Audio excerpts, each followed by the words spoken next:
네, 안녕하세요. 안녕하세요 여러분, 천영입니다. 네, 오늘의 주제는요. 네. 금전운이 네. 막히는 사람인데요. 네. 혹시 어떤 사람이 좀 금전운이 많이 막힐까요? 맞아요. 요즘에 상담의 모든 일부의 많은 퍼센트를 차지하는 건 금전입니다. 금전. 근데 정말 해도 금전이 안 도는 사람들이 있고, 그 다음에 두 번째는 갑자기 잘 나가다가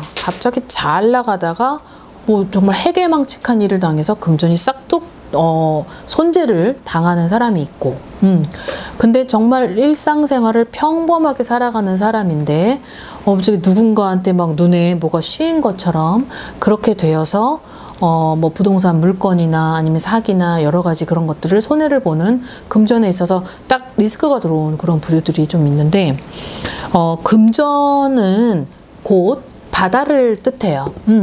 물을 상징하는 건 금전입니다. 그래서 예를 들어서 사람마다 딱 속성이 있어요. 또 어떤 사람은 저는 예를 들어서 저는 이제 바다 주력이에요. 이제 바다 쪽이 강한 제자죠. 근데 또 산에 강한 제자가 있어요. 근데 또 일반 사람들도 마찬가지, 뭐 이쪽 길을 가는 제자라 그래서 그쪽이 세고 이쪽이 세고 뭐 건강을 다루는 쪽이 세고 이런 건 아니고, 모든 사람들이 다 바다냐 산이냐 아니면 수명이냐 아니면 뭐 건강이냐 뭐 이런 것들로 인해서 각양각색 속성들이 다 있는데, 이제 어떤 분은 굉장히 바다를 용궁이라고 뜻을 합니다. 이제 저희가 표현을 할 때 그러면은 저 사람은 용궁주력이구나 이렇게 하는 딱 그런 사람들이 있어요. 그러면 그런 사람, 그리고 또 사주를 펼쳐 봤을 때 되게 물이 많이 조달을 해줘야 되는 사주팔자를 가진 사람들이 있어요. 그런데 자, 이 후자 쪽을 먼저 설명을 하자면, 사주에 물을 요해줘야 되는데 세상에 물하고는 전혀 상반된 길을 가고 있다라던가, 아니면 너무 물을 해줘야 되는데 물하고는 반대로 직업을 하고 있다라든지, 이렇게 되면 나는 돈을 계속 벌고 있는데, 나는 계속 돈을 보는데 돈이 안 모여요. 돈이 안 모이고 그냥 하루하루 전전긍긍 연명을 해서 살아가는 그런 느낌을 받을 수 있어요. 그러면 이런 분들을 어떻게 해줘야 되냐? 물을 적셔줘야 돼요. 물을 적셔줄 땐 바다에 뛰어들어라, 강에 뛰어들어라 이 말은 아니고, 한 번은 큰 바다, 예를 들어서 우리나라에 큰 바다는 많죠. 동해가 있고 서해, 남해, 뭐 바다를 낀 절도 있고, 뭐 낙산사, 효유암, 뭐 해동용궁사 많이 있잖아요. 여수의 향이람 많이 있죠. 그 바다를 낀 절을 가면은 더 금상첨화예요. 그러니까 자, 요럴 땐 즉 내가 사주에 물이 좀 필요해. 그런데 물이 필요한데 불에 대해서 일을 하고 있어. 그러면 자, 불이 어느 정도 물보다 적당한 요소를 갖추고 있으면 이게 바란스가 맞춰서 가는데, 물이 있어야 되는데 불이 너무 많아요. 그러면 물을 계속 말려. 그러면 어떻게 되느냐? 금전이 계속 쪄들려요. 말려. 자, 그럼 요럴 땐 내가 그쪽 분야에서 부득이하게 터닝 포인트는 할 수 없고 다른 직업을 가지지 못한다면, 그러면 내가 가끔 한 달에 한 번 정도는 큰 바다에 가서 내 몸을 적셔라. 그것은 자, 절을 낀 바다를 낀 절을 안 가더라도 그냥 가끔 해변가 아니 해수욕장 그런 데 가서 그 해변가를 1시간 30분 정도 왔다 갔다 해주면서 그냥 넋두리 하는 거예요. 그냥 내가 올해 누군데 올해는 좀 이런 것들을 좀 해소하고 싶어서 바다를 찾아 바다에 가서 나 혼자 올 수도 있고 넋두리 할 수도 있고 그럴 수 있잖아요. 대낮에 막 소리를 들어가면서 막 뭐라고 욕을 하기 전에는 밤에 가면 더 좋겠고, 그런데 그렇게 해서 왔다 갔다 해줌으로써 거기 바다의 기운이 나한테 적시는 그런 효과가 엄청나요. 엄청 크니까 그렇게 해서 해줄 필요성도 있고. 자, 그리고 두 번째는 어떠한 불교에 관련된 종교, 신앙을 굉장히 철저하게 크게 믿으시는 분인데, 자, 이 부류 안에서 금전운이 자꾸 희한하게도 이런 케이스가 좀 말리고 묶이고 원인 불명의 막 이런 것들이 있었다라고 한다면 바다나 강이나 그런 쪽으로 한번 가서 적셔 오는 것도 괜찮아요. 적셔 온다는 거 아까 말씀드렸잖아요. 엄동설원에 가서 빠질 수는 없잖아요. 엄동설원에 계곡 가서 물 담그라는 건 아니고, 단지 가서 내가 너무 힘들고 우울하고 지치고 외롭고 고독하고, 그리고 뭔가 내 나름대로 막 답답하고 숨 막히고, 그리고 그랬을 때 혼자라도 다녀오라는 거죠. 혼자라도 다녀오면 바다만 봐도 기분 좋잖아요. 바다만 봐도 뭔가 뻥 뚫린 곳에 차 안에서 울면서 바다 앞에서 얘기를 해도 되고 맥주 한잔 하면서 거기서 넋두리 하듯이 던져놓고 오라는 거죠. 그러면 내가 안 좋게 쌓여졌던 게이지 100%가 한 번 갔다 오므로서 0%가 돼요.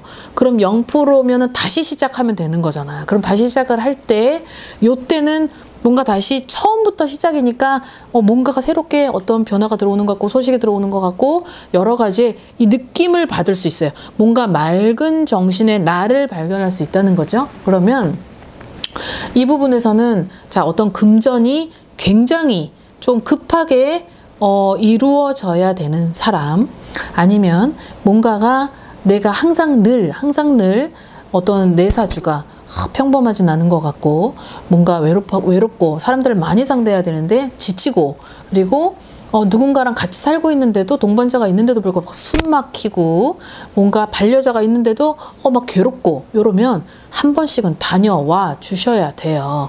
같이 안 가더라도 낮에 잠깐 시간 내서 다녀오고, 이런 것들의 효과는 엄청 크다는 거죠. 그러니까 그런 에너지를 좀 활용을 하시면은 솔직히 일상생활에 있었을 때 일어나는 일은 여기 와서까지 막 아주 자질불안 얘기 안 하셔도 혼자서의 민간요법으로 얼마든지 풀어나갈 수 있고, 자, 그 다음에 이제 조금 팁은 자, 마음이 너무, 자, 바다를 낀 속성을 가진 사람도 있듯이 산에 대한 그 기운을 속성을 가진 사람들도 있어요. 자, 산은 언제 가느냐, 뭔가 내가 어떤 인간 세상에서 막 예를 들어서 관제나 소송이나 아니면 어떤 조상의 어떤 관련된 일이나 어떤 형제하고의 가족 갈등, 어떤 심화, 자식하고의 어떤 불화, 막 이런 것들이 있는 분들은, 마음의 고로가 굉장히 큰 사람들은 자, 산을 낀 절, 산 속에 있는 절, 아니면 요즘에 등산하기 딱 좋은 날씨잖아요. 그럴 때 한번 다녀오심으로 인해서 내가 누적이 됐던 게이지가 한 번 갔다 오면 0이 돼요. 그러니까 그렇게 활용만 하셔도 이치적으로 생각했을 때도 아주 간단면 속이 그냥 뻥 뚫린 것 같단 말이죠. 그러면 그런 갔다 왔을 때의 효과는 내가 생각지도 못했었던 것들이 풀어진다든지 소식, 아니면 어떠한 변화, 어떤 일상생활에서의 어떤 사소한 부분에서의 어떤 횡재, 이런 것들이 천차만별, 각양각색, 사람마다 다 다르니까 이런 것들을 잘 캐치해서 일상생활을 가시는 데 있어서 이 부분만 활용만 하셔도 얼마든지 내 삶을 좀 기분 좋게 충족시킬 수 있다는 거를 말씀드리고 싶어요. 간혹 여러분들이 이런 것들을 모르시는 분들이 아직도 상당히 많이 있구나라고 생각이 되어서 참 놀랄 때가 많이 있거든요. 그러니까 이런 것들은 모르시면 물어보거나, 아니면 저한테 물어보시는 분들 중에는 간혹 이런데 물어봐도 겁이 나고 두렵대요. 근데 제가 겁이 나고 두려울 정도로 생기진 않았잖아요. 그러니까 전화상만으로도 물어보셔도 되고, 간단한 건 답변을 얼마 정도 해드리고, 그리고 댓글에 어떠한 아주 댓글에는 내가 몇 년생, 몇 월 며칠, 누구다라고 밝히는 거는 아닌 것 같아요. 그거는 많은 분들이 오픈된 장소에서는 내 어떤 사주와 실명 공개는 아니고, 그런 건 거기에 나와 있는 번호로 간단하게 물어만 보시면 답변 얼마든지 해드릴 테니까 그런 것들을 잘 활용해서 이렇게 지금 이 힘든 시기에 아주 작게나마 그런 것들의 보상이 주어지시길 바라는 마음에서 영상 준비해서 올렸습니다. 자, 다음번에도 여러분들이 잘 알지 못하는 그런 세계에 이런 것도 있구나 라고 하는 영상 준비해서 올려드릴 테니 아무튼 그때까지 건강하고 알찬 하루 보내시길 바라겠습니다. 안녕히 계세요. 구독과 좋아요 부탁합니다.